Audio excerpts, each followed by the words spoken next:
एक ऐसा प्लेयर जिसको आने वाले वक्त का एबी डिविलियर भी कहा जाता था।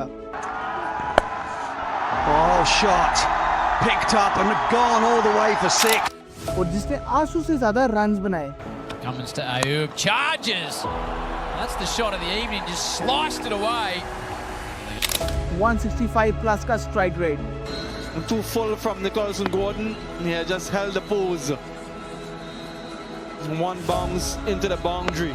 55 की average. Waits until the ball gets to him and then just helps it on its way. और एक ऐसा प्लेयर जिसने ऑस्ट्रेलिया की टीम को डरा कर रख दिया था। जी हाँ, मैं बात कर रहा हूँ the most talented batsman Saim Ayub की। लेकिन साइम अयूब हमेशा से ऐसे नहीं थे।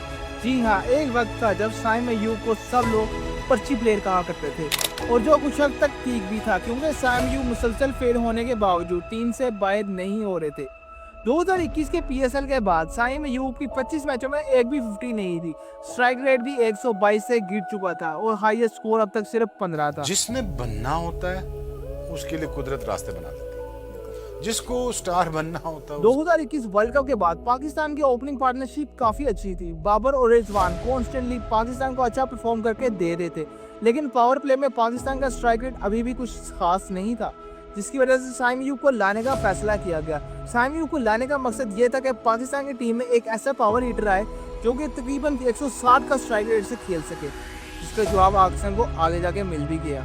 वैसे तो काफी प्लेयर थे जिन्होंने पीएसएल में काफी अच्छा परफॉर्म किया, लेकिन साइम अयूब को ही मौका मिला पाकिस्तान की तरफ से ओपनिंग करने का।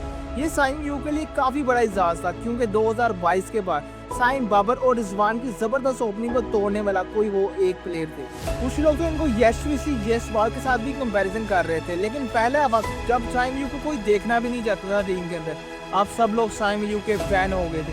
आखिर क्या हुआ जो साइम अयूब के सब फैन हो गए और जिस प्लेयर को टीम में खिलाना भी नहीं चाहता था उसको टीम में अब डालना हर कोई चाहता है। तो मेरा नाम है जानजेब और आप देख रहे हैं शुगर मिला विद जानजू और हम बात कर रहे हैं साइम अयूब की। Sam Ayoub. साल 2020 जब साइम अयूब को अंडर 16 एशिया कप में डेब्यू करने का मौका मिला, उस वक्त साइम ने पाकिस्तान के लिए काफी अच्छा परफॉर्म किया था। 550 भी स्कोर की थी और ऑस्ट्रेलिया के खिलाफ 161 रन की खतरनाक बारी भी खेली थी। साइम अयूब की ऐसी परफॉर्मेंस की वजह से इनको पाकिस्तान के अंडर-19 टीम में डालने का फैसला किया गया, जिसमें साइम अयूब ने काफी अच्छा परफॉर्म किया और 3 सेंचुरीज भी स्कोर की। साइम को इसी साल लिस्ट ए में सिंध की टीम से भी खेलने का मौका मिला। साइम अयूब की यहाँ भी परफॉर्मेंस लाजवाब थी। फिर 20 फरवरी 2021 में साइम अयूब को पीएसएल में कोयटा की तरफ से खेलने का मौका दिया जाता है। ये साइम अयूब के लिए काफी बड़ा लाइफ चेंजिंग मोमेंट था, क्योंकि वो यहाँ पे परफॉर्म करके इंटरनेशनल में जा सकते थे। लेकिन बदकिस्मती से साइम इस टूर्नामेंट में बुरी तरह फ्लॉप हो जाते हैं। साइम इस टूर्नामेंट में सिर्फ 114 रन ही बना सकते हैं, जिसकी वजह से कोयटा इनको ड्रॉप कर देता है। लेकिन दूसरी तरफ तुषार सलीमी ने अगले साल साइम अयूब को अपनी तरफ से सिलेक्ट कर लिया। ये शायद साइम के लिए आखिरी चांस भी था। साइम अयूब ने इस टूर्नामेंट में काफी अच्छा परफॉर्म किया और 10 मैचों में 550 स्कोर की विद एन एवरेज ऑफ 30.12। और इसके साथ साथ साइम ने इस टूर्नामेंट में अपनी नो लुक शॉट से काफी ज्यादा पीसीबी की तवज्जो भी हासिल कर ली थी। इस पीएसएल के बाद साइम अयूब का टैलेंट सबको नजर आ रहा था। 2022 के बाद पाकिस्तान को शुरू से ही पावर प्ले में स्लो स्ट्राइक रेट का काफी ज्यादा इशू फेस करना पड़ता था, जिसकी वजह से साइम अयूब को पाकिस्तान की टीम में एज अ ओपनर खेलने का सोचा गया, क्योंकि साइम अयूब पावर प्ले में काफी ज्यादा अग्रेसिव खेलते थे, जिसकी वजह से बीसीबी ने इनको अफगानिस्तान के खिलाफ सीरीज में पाकिस्तान की टीम में ले जाने का फैसला किया। इसी टूर्नामेंट में काफी ज्यादा प्लेयर्स को डेब्यू करने का भी मौका मिला, जिसमें साइम अयूब भी शामिल थे। लेकिन साइम अयूब इस टूर्नामेंट में बुरी तरह फेल हो जाते हैं। साइम अयूब 3 मैचों में सिर्फ 6 रन स्कोर कर सकते हैं विद एन एवरेज ऑफ 22, जिसकी वजह से सब लोग को लग रहा था साइम अयूब का कैरियर अब खत्म हो गया, लेकिन ऐसा नहीं हुआ। 2023 सीपीएल में साइम को गयाना अमेजन वॉरियर की तरफ से खेलने का मौका मिलता है, जिसमें साइम अयूब काफी अच्छा परफॉर्म करते हैं और अपनी टीम को फाइनल में लेके जाकर उनको फाइनल जितवा भी देते हैं, जिसकी वजह से साइम को पाकिस्तान और ऑस्ट्रेलिया सीरीज में दोबारा शामिल कर लिया गया। जी हाँ, डेब्यू एक 20 साल के लड़के का, वो भी माइटी ऑस्ट्रेलिया के खिलाफ, जहाँ बड़े से बड़ा प्लेयर भी फेल हो जाता है। और फिर होना क्या था, साइम अयूब भी फ्लॉप हो जाते हैं।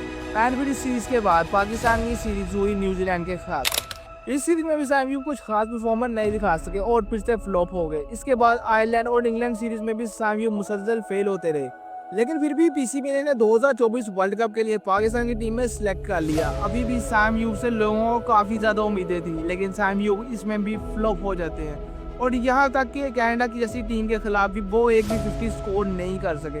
जिसकी वजह से सब लोग साइम यूक के खिलाफ हो गए और कुछ लोग तो इनको पर्ची प्लेयर भी कहने लगे।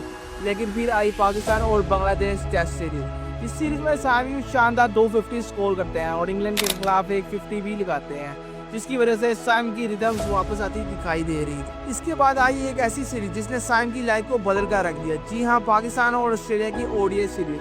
साइम को दोबारा इस सीरीज में खेलने का मौका दिया जाता है और पर यही से साइम यूक ने अपनी परफॉर्मेंस का जलवा दिखाना शुरू कर दिया। जबरदस्त 250 और छक्के, वो भी स्टार और पैट कमिंस जैसी बॉलिंग पर। सच में एक सिनेमा था। इसके बाद साइम साउथ अफ्रीका के खिलाफ भी 2 सेंचुरी स्कोर करते हैं और मजे की बात तो यह थी कि साइम का इसमें स्ट्राइक रेट भी 165 से प्लस था। आप लोगों को क्या लगता है कि फकर जमान और साइम यूक को अगर चैंपियन ट्रॉफी के लिए ओपनिंग पार्टनरशिप मिले तो साइम यूक क्या अच्छा परफॉर्म कर सकेंगे या नहीं? मुझे कमेंट्स में जाकर जरूर बताएं। और आपको क्या लगता है कि साइम यूक के ऊपर एक और पार्ट बनाना चाहिए या नहीं? मुझे आप ये भी कमेंट्स में जाके बता सकते हैं। मैं मिलता हूं आप सभी वीडियो में, तब तक के लिए अपना ख्याल रखिए और चैनल को कर दे सब्सक्राइब। तब तक के लिए बाय बाय।